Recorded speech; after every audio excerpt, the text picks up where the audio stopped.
Welcome back, everyone. This is David with Frank's Way Foundation doing another video.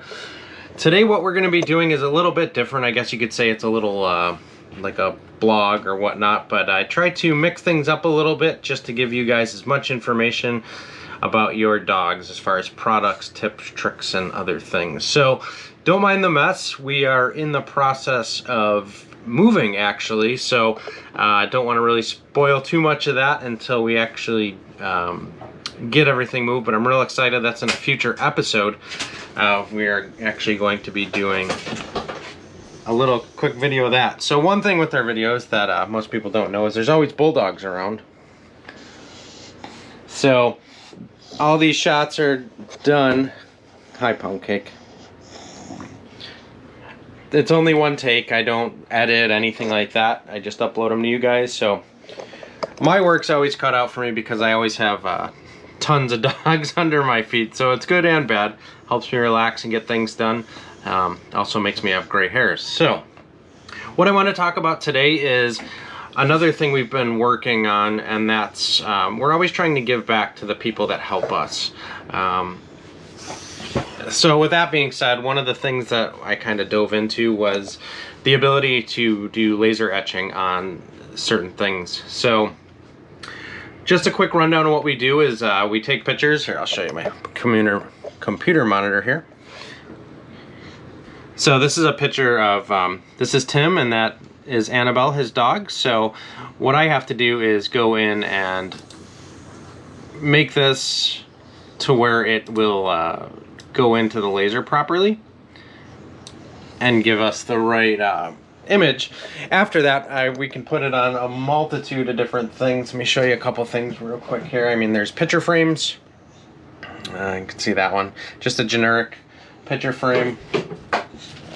Just square pieces of wood. There's that one. Here's one. This one we're going to do a leash or collar holder. It's got a little hook on the bottom, if you can see that. And the end product looks like this. So this is just a test piece I did. Really high definition. It's pretty cool. I'm real big into tech and stuff like that, and I don't know if you can see. Kind of hard to see with the GoPro that we use for the camera on this, but you can see all the little details, and it's all single color burned in with a laser.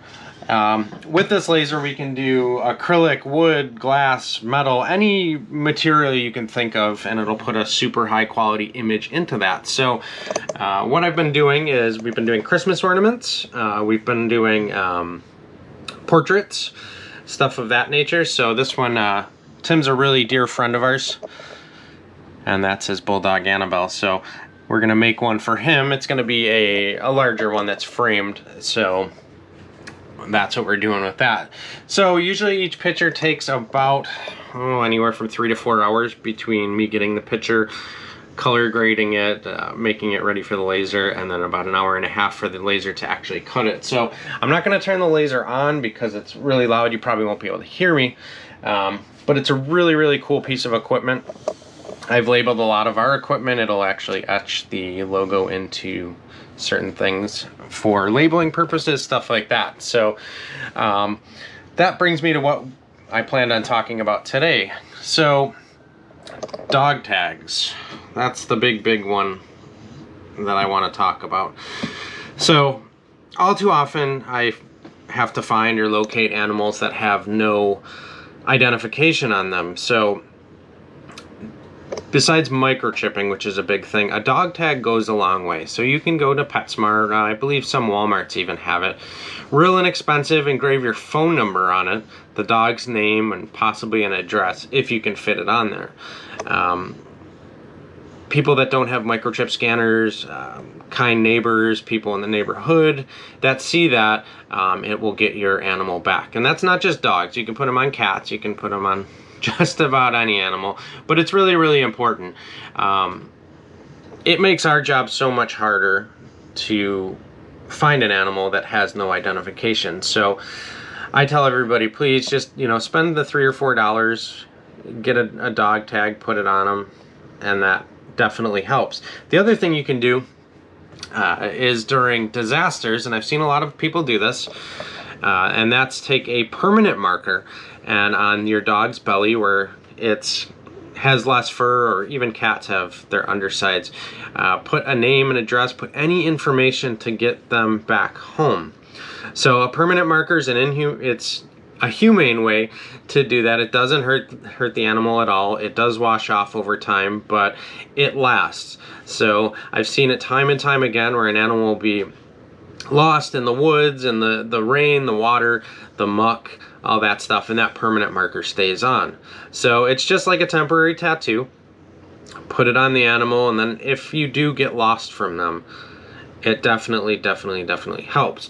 Now, going back to the hurricane part, you don't have to do it in hurricane situations. A lot of times people look at a natural disaster different from every day. So if you're going hiking, if you're going bicycling with your pet, just do it. It's a lot easier. Things happen so fast, and that's a big part of what I do, is people don't realize how fast things happen. Here's an example. So you're out running the trail with your animal, and say your animal sees something that spooks them or whatever it may be, and they take off. Now you have a lost dog where that would come into play. Say you're on your mountain bike and you're riding the trails or whatever it may be, and you fall and get hurt. Now you have a situation where rescuers have to come in and rescue you, and not all the time, but it does happen where they cannot take the animal. So again, you have another lost animal situation. So it's very important to be real proactive with this stuff. Always think ahead, always think of the worst when it comes to pre-planning for this stuff. It's very important, and it's the matter of, you know, getting your animal back in a couple of hours as opposed to a couple days, months, or years. So always think of the worst. I know I do it with my dogs. They are all microchipped, but sometimes people don't have microchip scanners. So we want to keep our animals protected. They are our babies. So like I said, grab yourself a permanent marker. Do that if you're going on camping trips, even if you're going out of town. I've seen a lot of this, not to get off topic, but people travel, especially with the holidays coming up. People travel. You hop out of the vehicle to get some gas, or to walk, or even walk your animal, and you're, you know, taking that road trip across state lines or wherever it may be. The dogs, cats, all the animals, they get stressed. They don't know what's going on necessarily. They could hear a loud horn or the multitude of sounds that you hear in traffic. They hear that and they panic and they run.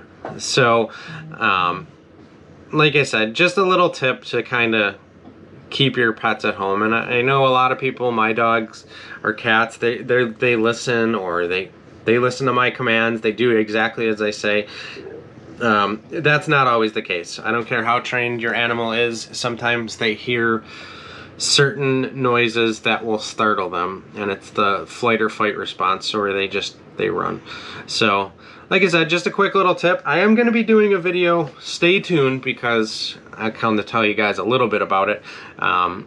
We actually have our little Frank's Way Foundation headquarters, so it's not anything grandiose or anything like that, but it's our little piece of Frank's Way Foundation headquarters. So I'm going to be doing a lot of videos of that in the next coming weeks. But for the time being, I'm going to be giving you guys as much information as I can to help keep your animals safe and healthy. Until next time, guys.